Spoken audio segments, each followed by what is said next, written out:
Hello and Assalamu alaikum. I'm Marwa. Welcome to Naramis.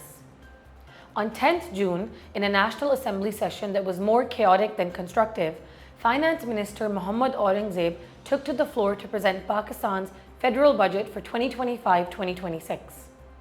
The budget revealed a total outlay of Rs 17.573 trillion and an ambitious, some might say unrealistic, 4.2% growth target. But behind the numbers, the budget is a bit murkier. This budget is essentially IMF approved, with minimal input from elected representatives. This budget is a technocrat's playbook. Now, that's not necessarily a bad thing, but it raises a fundamental question. Who is this budget actually for?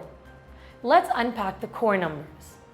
The total outlay is targeted at 17.6 trillion rupees, which is down 7% from last year, signaling a clear intent to tighten spending.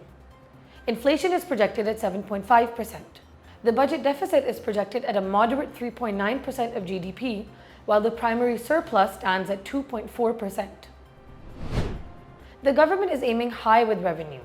Rupees 14.13 trillion via the Federal Board of Revenue, which is an 18.7% increase from the current year. Non-tax revenues are projected at Rs 5.15 trillion.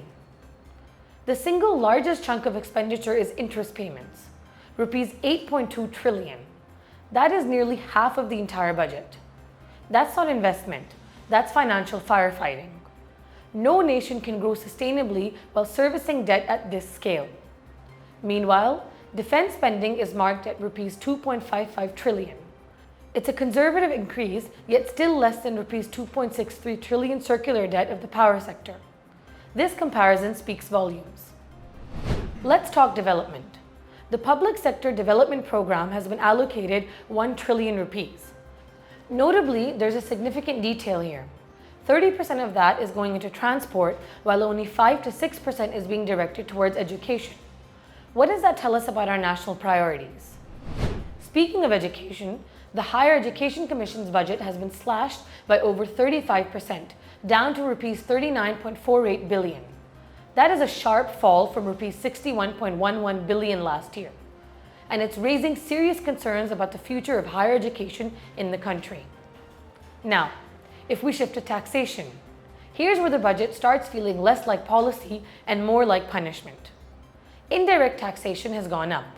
That means the salary class, already squeezed by inflation, is being burdened even further. Sure, there's a 10% increase in salaries, but let's be honest, that's barely keeping pace with the cost of living. Some of the revenue measures are hard to swallow. Last year, it was stationery and school supplies, essentials for kids. This year, the government has taken it a step further, slapping a harsh new tax on teachers themselves.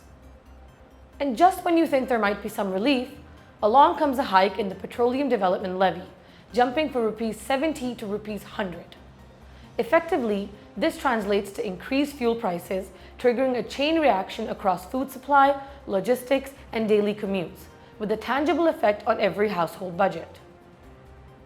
The budget promises export growth by cutting customs duties across thousands of items, but exporters remain largely indifferent.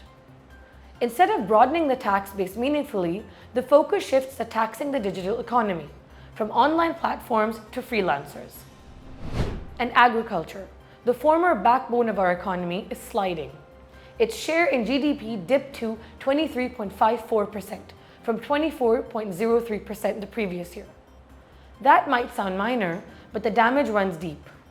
Major crops like cotton, maize, wheat, and sugarcane all took hits, with cotton down a staggering 30.7%. Livestock is now doing most of the heavy lifting, contributing over 63% to the agri-sector. But without serious structural support, we're looking at a long-term threat to food security. So what does this all mean? Simply put, the fiscal year 2026 budget seems less like a roadmap for growth and more like a compliance checklist for creditors.